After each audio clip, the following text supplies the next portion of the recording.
दोस्तों, आज मैं जो कहानी आपको सुनाऊंगी ये एक ऐसे मकान की कहानी है जिस मकान की आंखों से खून के आंसू निकले। आप सोच रहे होंगे कि एक मकान, मकान की आंखें और उन आंखों से बहते हुए खून के आंसू, ऐसा भला कैसे हो सकता है। लेकिन ऐसा हुआ है और ये बिल्कुल सच्ची घटना है।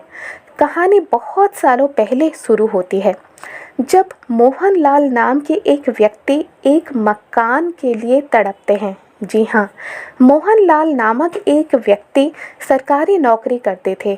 उनके घर में उनकी पत्नी थी, उनके 2 बच्चे हुआ करते थे। बच्चे छोटे थे, पढ़ाई कर रहे थे, लेकिन उनका कोई अपना घर नहीं था और वो किराए के मकान में रहा करते थे। लेकिन मोहनलाल को हमेशा से एक बहुत बड़ी इच्छा थी कि एक उनका अपना मकान हो जो कि शहर से बाहर हो, जहाँ पर शोर शराबा ना पहुँचे, कोई भी वहाँ पर ज़्यादा आता जाता नहीं हो। ऐसे इलाके में उनका एक अच्छा सा मकान हो और वो वहीं पर रहें। फिर मोहनलाल के बच्चे धीरे धीरे बड़े होते हैं। जो भी कमाई उनकी होती उनकी पढ़ाई में लग जाता, तो मकान खरीदने के लिए या फिर बनवाने के लिए उनके पास पैसे नहीं होते। लेकिन उनकी चाह थी कि उनका एक खुद का मकान हो। फिर धीरे धीरे समय बीतता जाता है, बच्चे बड़े हो जाते हैं। एक बेटा और बेटी। बेटे का नाम श्यामलाल हुआ करता था, बेटी का नाम प्रियंका था। फिर धीरे धीरे करके जब बच्चे बड़े हो जाते हैं तब बेटी की शादी हो जाती है, लेकिन अब तक उनका अपना घर नहीं बना था। फिर जब बेटा बड़ा हो जाता है तो बेटे की भी नौकरी लग जाती है अच्छी जगह। तब मोहनलाल भी रिटायर हो चुके थे। फिर मोहनलाल ने सोचा कि बेटी की शादी हो गई है और बेटा भी नौकरी पर लग गया है और रिटायर होने के बाद उन्हें भी कुछ अच्छे खासे पैसे मिल गए थे। मोहनलाल ने सोचा कि क्यों ना इसी पैसों से एक ज़मीन खरीदी जाए जो कि शहर से बाहर हो। फिर मोहनलाल ने एक ज़मीन खरीदी जो कि शहर से बाहर थी, एक छोटी सी ज़मीन थी, और वहाँ पर एक मकान बनवाया जो कि छोटा सा मकान था। लेकिन इससे मोहनलाल बहुत ज़्यादा खुश थे, क्योंकि किराए के मकान में रहने से उन्हें बहुत ज़्यादा चिढ़ होती थी और उन्हें लगता था कि एक खुद का मकान तो होना ही चाहिए। जब मकान पूरी तरह से बन जाता है तब मोहनलाल अपने परिवार के साथ वहाँ पर शिफ्ट हो जाते हैं और वहीं पर हंसी खुशी रहने लगते हैं। क्योंकि मकान शहर से बाहर था, शोर शराबा ज़्यादा नहीं था, वहाँ पर गाड़ियों की आवाज़ें नहीं पहुँचती थी और वहाँ पर इतने ज़्यादा लोग भी आते जाते नहीं थे, और मोहनलाल यही सब चाहिए था। जब मोहनलाल रिटायर हो चुके थे और उस मकान में गए, तब शांति से अपने छत पर बैठकर वो चारों तरफ देखते रहते। चारों तरफ बहुत ज़्यादा हरियाली थी, चाय पीते, अपनी पत्नी के साथ बैठकर बातें करते और बेटा नौकरी पर आता जाता रहता। फिर कुछ दिनों बाद बेटे की शादी हो गई, जो कि श्यामलाल था, उनकी शादी हो गई और बहू भी घर पर आ गई। घर में बहुत ही ज़्यादा खुशहाली थी। समय बीतता गया। बेटे श्यामलाल की शादी को 5 साल बीत चुके थे। अचानक से मोहनलाल की तबीयत बिगड़ती है और उनकी मृत्यु हो जाती है। फिर कुछ दिनों बाद उनकी पत्नी की भी मृत्यु हो जाती है। घर पर श्यामलाल और उनकी पत्नी, उनके बच्चे अभी नहीं हुए थे। कुछ दिनों बाद श्यामलाल को लगता है कि क्यों ना ये नौकरी छोड़कर एक बिज़नेस शुरू किया जाए, और वो एक अपना बिज़नेस शुरू कर देते हैं। लेकिन यहीं पर सब कुछ बदल जाता है। जब श्यामलाल अपनी नौकरी छोड़कर बिज़नेस शुरू करते हैं तब कुछ दिनों तक तो बिज़नेस ठीक ठाक चलता है, मुनाफा भी होता है। लेकिन उसके बाद फिर धीरे धीरे करके बिज़नेस जैसे नीचे नीचे आने लगता है और बहुत ही ज़्यादा पैसों में घाटा होने लगता है। तब श्यामलाल को लगता है कि ये क्या हो गया, अच्छी खासी नौकरी थी, मैंने लालच में आकर नौकरी छोड़ दी और फिर बिज़नेस को अपनाया, लेकिन यहाँ भी घाटा ही घाटा हो रहा है, सारी बर्बादी हो रही है। फिर बिज़नेस को छोड़कर नौकरी में ज्वाइन करने की सोची श्यामलाल ने, लेकिन नहीं हो पाया, क्योंकि आज के समय में अगर कोई भी नौकरी एक बार छोड़ दे तो फिर से नौकरी मिलना जैसे बहुत ज़्यादा मुश्किल ही हो जाता है। तो यही कुछ श्यामलाल के साथ हुआ, उन्हें नौकरी नहीं मिली और बिज़नेस में भी बहुत ही ज़्यादा घाटा होने लगा, पैसों की बर्बादी होने लगी और कर्जदार आकर हमेशा रोज़ रोज़ धमकी उन्हें देने लगे। इन सब से तंग आकर श्यामलाल और उनकी पत्नी ने सोचा कि क्यों ना इस मकान को बेच दिया जाए। और ये ज़मीन भी अच्छी खासी कीमत की हो गई है, तो मकान और ज़मीन मिलाकर अच्छे खासे पैसे मिल जाएंगे। जो भी कर्जदार हैं उन्हें हम चुकता कर देंगे उनके पैसे, और जो भी कुछ बचता है उन सब में एक किराए का मकान लेंगे और वहीं पर रहेंगे। फिर नौकरी ढूंढेंगे इधर उधर, और नौकरी कहीं ना कहीं तो मिल ही जाएगी, छोटी या फिर बड़ी। ये सब कुछ सोचकर श्यामलाल और उनकी पत्नी लग जाते हैं उस मकान को बेचने में। कई सारे लोग आते हैं, मकान को देखते हैं, फिर खरीदने की बात भी कहते हैं, लेकिन कोई ऐसी बात थी जिसके वजह से डील रुक जाती थी। ऐसे ऐसे करके कुछ दिन निकल गए, लेकिन मकान में कुछ बदलाव होने लगे। देखा गया कि रात को मकान में रोने की आवाज़ें आती थी। श्यामलाल और उनकी पत्नी अपने बेडरूम में सोते थे, बाकी 2-3 कमरे वैसे ही खाली पड़े रहते।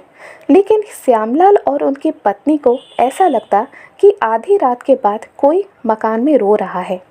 जब वो उठकर जाते तो कोई भी उन्हें दिखाई नहीं देता, और उससे पहले वहाँ पर ऐसा कुछ भी नहीं हुआ करता था। मकान में ऐसा कुछ भी नहीं था जिसकी वजह से उन्हें लगे कि कोई यहाँ पर नेगेटिविटी है। लेकिन जब से उन्होंने मकान बेचने की बात सोची, तब से ये सब शुरू हो गया है।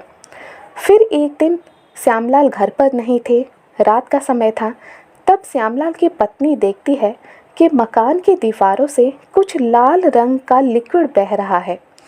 तब श्यामलाल की पत्नी ये सोचती हैं कि आखिर ये क्या है, क्या किसी की शरारत है? घर पर तो कोई भी बच्चा नहीं है, बाहर का भी कोई बच्चा यहाँ पर आता जाता नहीं है, फिर आखिर ये सब क्या है? तब श्यामलाल की पत्नी बहुत ज़्यादा डर जाती हैं और अपने आप को एक कमरे में बंद कर देती है। जब वो एक कमरे में अपने आप को बंद करके रखती हैं, तब भी वहाँ पर देखती हैं कि उस कमरे में भी ऐसी ही लाल रंग की लिक्विड दीवारों से बह रही है।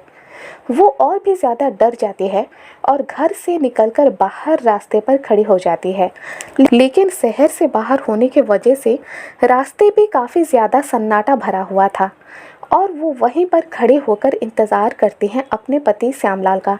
फिर थोड़ी देर बाद जब श्यामलाल घर पर आते हैं, तब वो अपनी पत्नी के साथ अंदर जाते हैं और देखते हैं कि सच में दीवारों पर लाल रंग की लिक्विड बह रही है। वो भी काफ़ी ज़्यादा डर जाते हैं, और तभी वो पुलिस को फ़ोन करते हैं।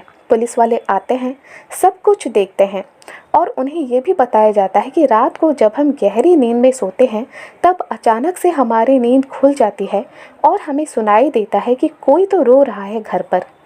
तब पुलिस भी सोचती है कि आखिर ये सब माजरा क्या है, ये लाल रंग की लिक्विड आखिर है क्या। पहले तो पुलिस उन्हें कहती है कि ये शहर से बाहर का मकान है, अकेला मकान है, तो शायद कोई ही तो ऐसा है जो कि आपको परेशान कर रहा है।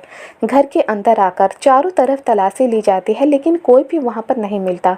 फिर पुलिस देखती है कि चारों तरफ से तो खिड़की और दरवाजे बंद हैं, तो फिर अंदर आएगा कौन।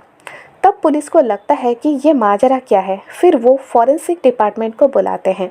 जब दूसरे दिन फॉरेंसिक डिपार्टमेंट आते हैं पुलिस वालों के साथ, तब वो उस लाल रंग के लिक्विड को देखते हैं और अपने साथ कुछ सैंपल लेकर जाते हैं।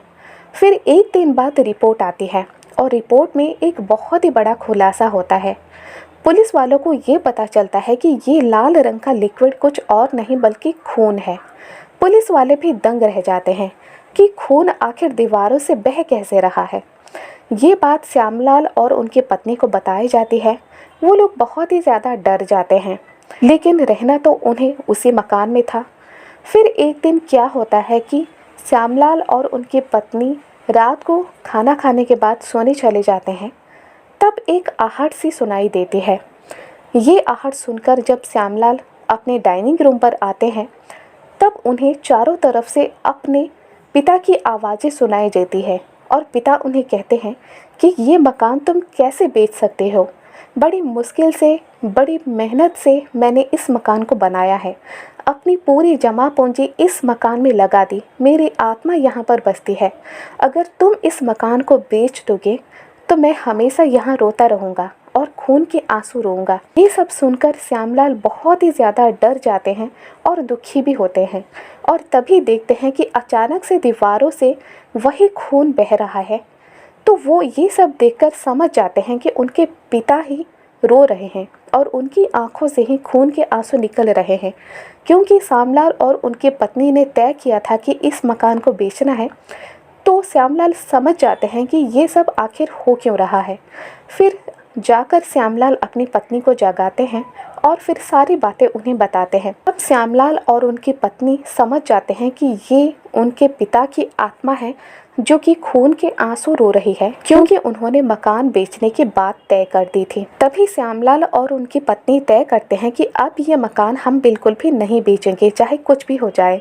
श्यामलाल की पत्नी अपने पूरे गहने बेच देती है, श्यामलाल अपनी गाड़ी बेच देते हैं, जो भी एफडी थी सब कुछ वो लोग तोड़वा देते हैं। जो भी उन्हें उससे पैसा मिलता है और जहाँ से उन्होंने कर्ज ले रखा था, आधे से ज़्यादा वो लोग उन्हीं पैसों को चुकता कर देते हैं और जो कुछ थोड़ा बहुत बचता है सोचते हैं कि छोटी मोटी नौकरी ही सही एक नौकरी की जाए और धीरे धीरे करके उनका पैसा सब चुका दिया जाए। और ऐसा ही होता है। श्यामलाल को एक छोटी सी नौकरी मिल जाती है और श्यामलाल की पत्नी भी एक छोटी सी नौकरी करना शुरू कर देती है।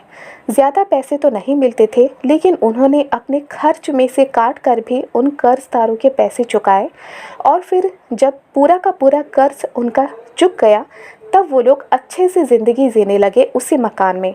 तो दोस्तों, ये एक सच्ची घटना थी जो कि एक मकान के बारे में थी, जिस मकान में एक ऐसे व्यक्ति की आत्मा बसी थी जो कि अपनी पूरी पूंजी खटाकर अपनी पूरी मेहनत लगाकर उस मकान को बनाया था। तो दोस्तों, आज की ये कहानी अगर आपको थोड़ी भी पसंद आए तो लाइक शेयर सब्सक्राइब करना बिल्कुल भी ना भूलें।